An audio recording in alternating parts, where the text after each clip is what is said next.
my document without all the scratch outs and the underlines in them. It's the document as revised, but it basically contains all of the revisions that were in the previous document that I think Councilman Board is alluding to, which is basically the same thing, just without showing exactly what was changed. What you have in your packet is the document as changed after all the changes have been made. Any questions on the substitution? From the council, Ms. Mounts. Mr. Rader, while you're at the podium, just to make sure we're talking about the same document, the one that you had given us either the second or the third time this came to us, that has the scratch outs of the existing ordinance, right, and the changes. For example, the outdoor shelter for dogs, which you recall is one of the ones I had a lot of concerns about. I'm sorry, I can barely hear you. I apologize. The outdoor shelter for dogs, which was one of the issues. You've eliminated the cats, which was right part of the problem. That is in this amendment that you're making? Yes. And the change that you're making is the same as it is on the document where we have the items scratched out?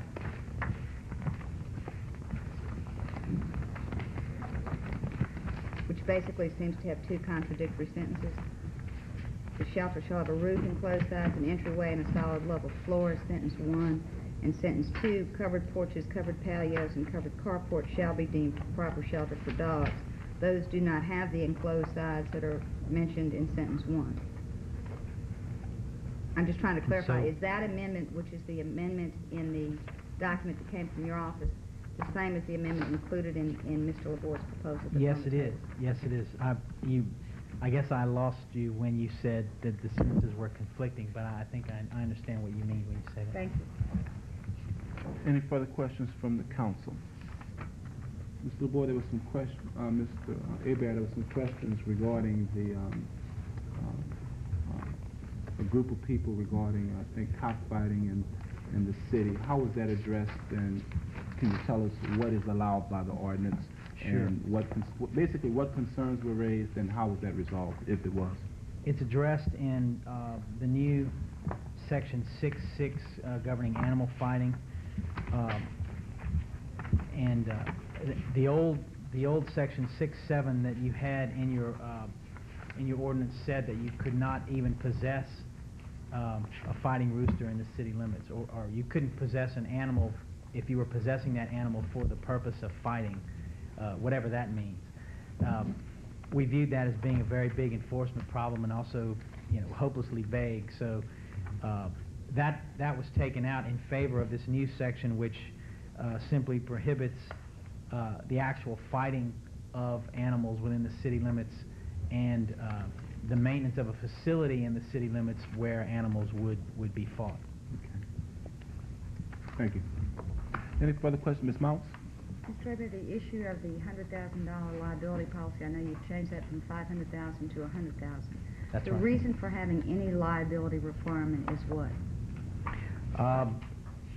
This is one of those areas, and not to punt to someone else, but the liability insurance requirement was not my brainchild. I was the draftsman of some of this stuff, as opposed to being the person who thought it up. That requirement is about 5 years old, and as I recall, comes from St. Louis, Missouri, in an ordinance which deals with wild and exotic animals there. And that requirement was $100,000 to my recollection in St. Louis. I don't know how it got from 100 to 500 at some point in all these dozens of revisions. Someone thought it should go up to 500, but that's the source of it, I think, if I recall, as a St. Louis ordinance. Let me pose the question in a different manner. Why have liability insurance, just in general? Why would one have liability insurance for an animal?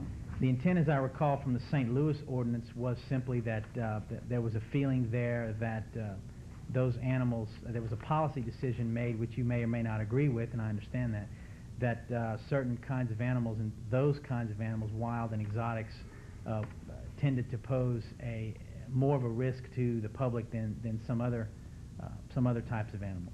So the reason for having liability insurance is to have some sort of protection from the risk factor of a pet.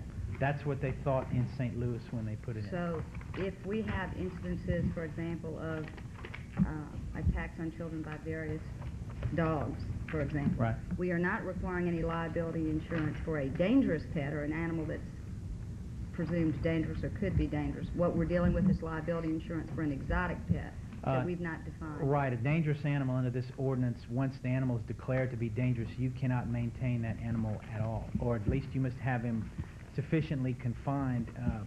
In fact, if the animal's been declared to be dangerous after notice to the owner is given, and the dangerous animal's then found running at large, after that the animal can be humanely destroyed under this ordinance.